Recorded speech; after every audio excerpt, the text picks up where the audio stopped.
Hello, welcome, नमस्ते। True educators के current affair series में एक बार फिर से आप सभी का स्वागत है। चलिए देखते हैं 4 मई 2024 के इंपॉर्टेंट क्वेश्चंस। तो आज का हमारा पहला सवाल,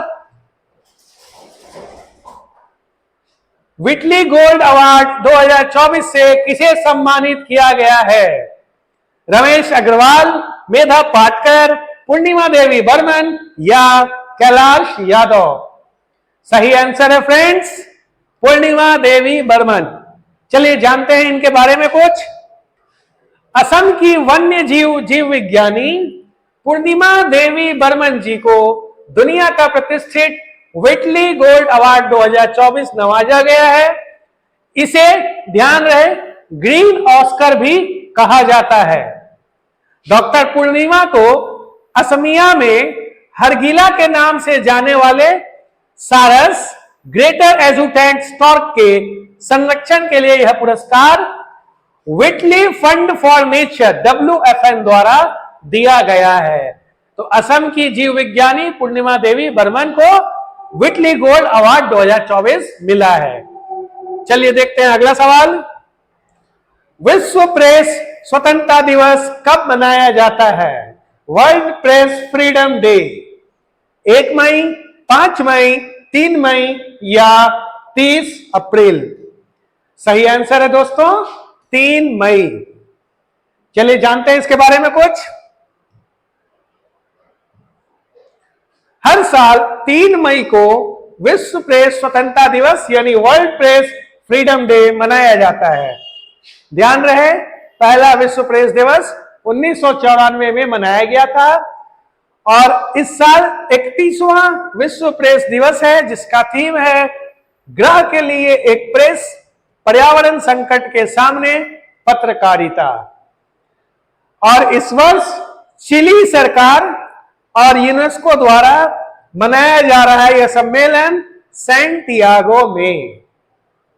चलिए देखते हैं अगला सवाल।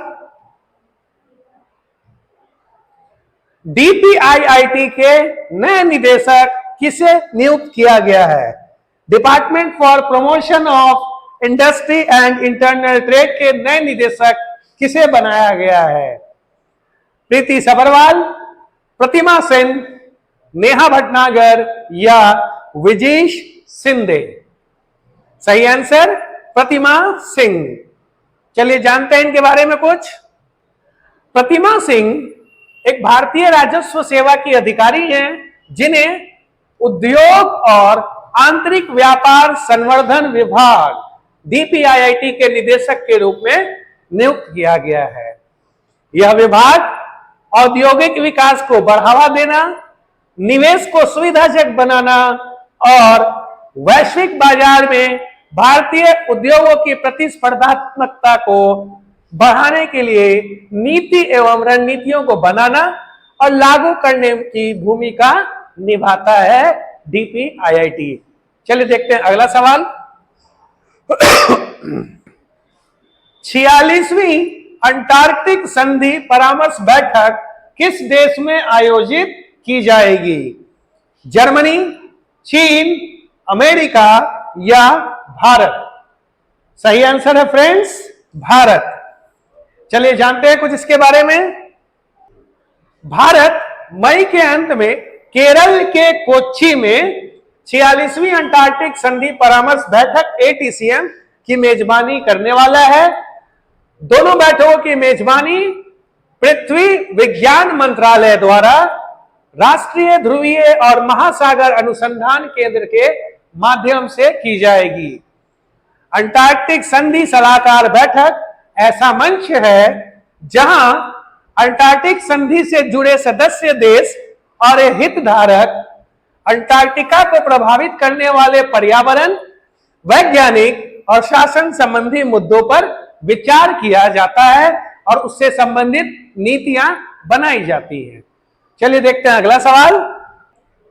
प्रथम गल्फ यूथ गेम्स 2024 जो हाल ही में UAE में पहली बार आयोजित किया गया के समापन के बाद पहले स्थान पर कौन सा देश रहा?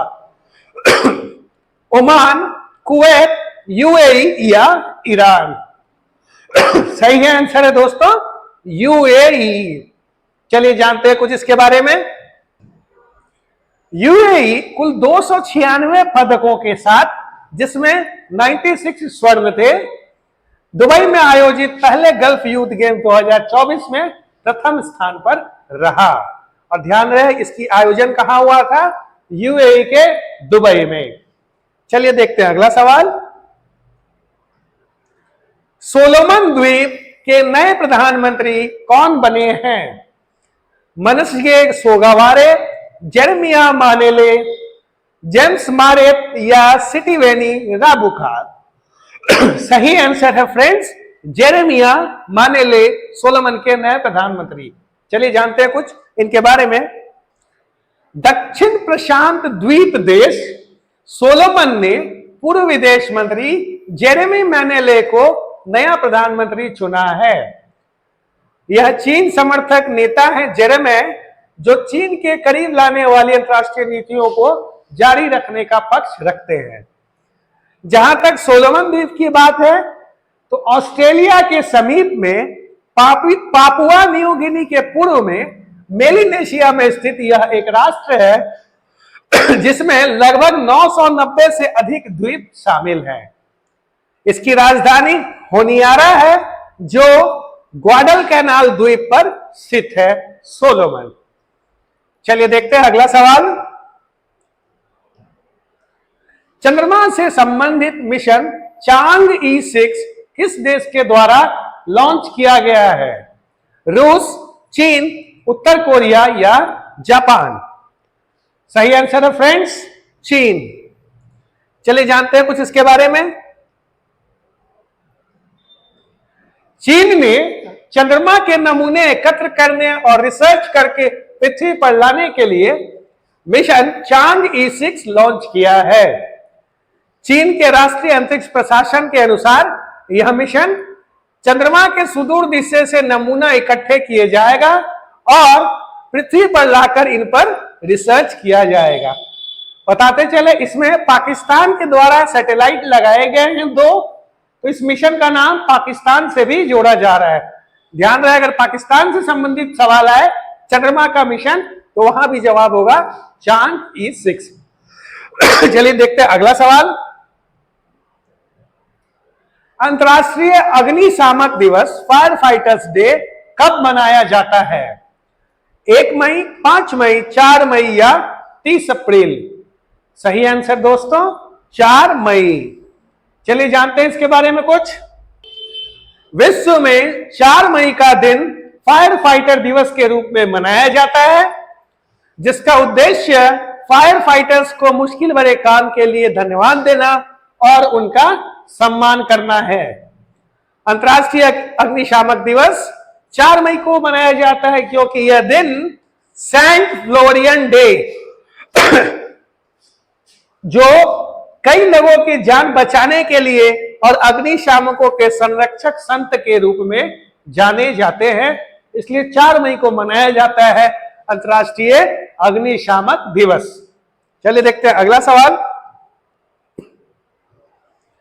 विश्व प्रेस स्वतंत्रता सूचकांक, वर्ल्ड प्रेस फ्रीडम इंडेक्स में भारत का कौन सा स्थान है इस वर्ष?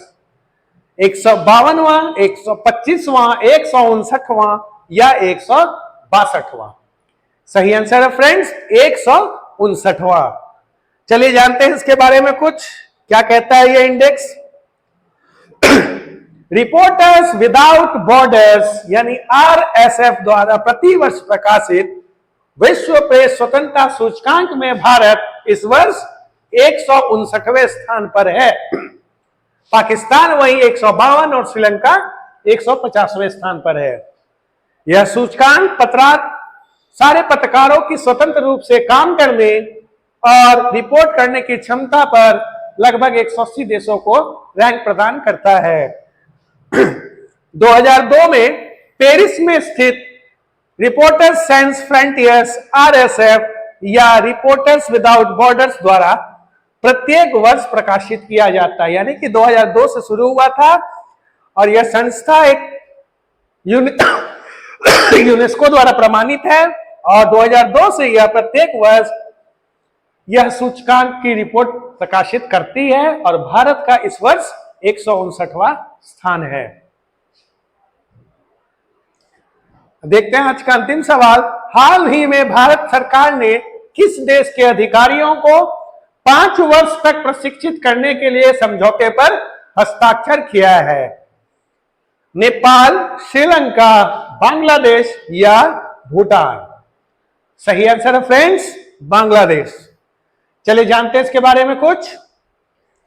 भारत सरकार ने 2025 से 2030 तक के लिए लगभग 1500 बांग्लादेशी अधिकारियों को प्रशिक्षित करने और उनके क्षमता निर्माण करने के लिए एक समझौता ज्ञापन को बांग्लादेशी सरकार के साथ हस्ताक्षर किया है। बताते चले, हाल ही में बांग्लादेश का 4 सदस्यीय प्रतिनिधिमंडल 3 दिवसीय यात्रा के लिए भारत आया था, जिसमें भारत के प्रशासनिक सुधार और लोक शिकायत विभाग और बांग्लादेश सरकार के बांग्लादेशी लोक प्रशासन मंत्रालय द्वारा इस समझौते पर हस्ताक्षर किया गया। तो अगले 5 वर्ष यानी 2025 से 30 तक भारत सरकार बांग्लादेश के अधिकारियों को प्रशिक्षण देगी। तो दोस्तों, ये थे आज के 10 महत्वपूर्ण सवाल। उम्मीद करते हैं आपके सारे एग्जाम्स में यह बहुत ही उपयोगी साबित होगी। जाते जाते आप सभी के लिए बहुत ही इंपॉर्टेंट सूचना, ट्रू एजुकेटर्स बन चुका है हाजीपुर में पटना के renowned institute the officers academy का एकलव्य अभ्यास केंद्र ऑफलाइन टेस्ट सेंटर्स। सारे प्रतियोगी एग्जाम्स के टेस्ट सीरीज यहाँ कंडक्ट करवाए जा रहे हैं। सीटेट 2024 का मॉक टेस्ट स्टार्ट हो चुका है। तो अपनी तैयारियों को आंकने और अपनी स्पीड को बढ़ाने के लिए और अच्छे से अच्छे मार्क्स स्कोर करने के लिए जितनी जल्दी हो आए और हमारे सेंटर से जुड़े। क्वेश्चंस आपको पसंद आए हो, वीडियो अगर अच्छी लगी हो तो लाइक, कमेंट और सब्सक्राइब करना नहीं भूलें। Thank you, take care.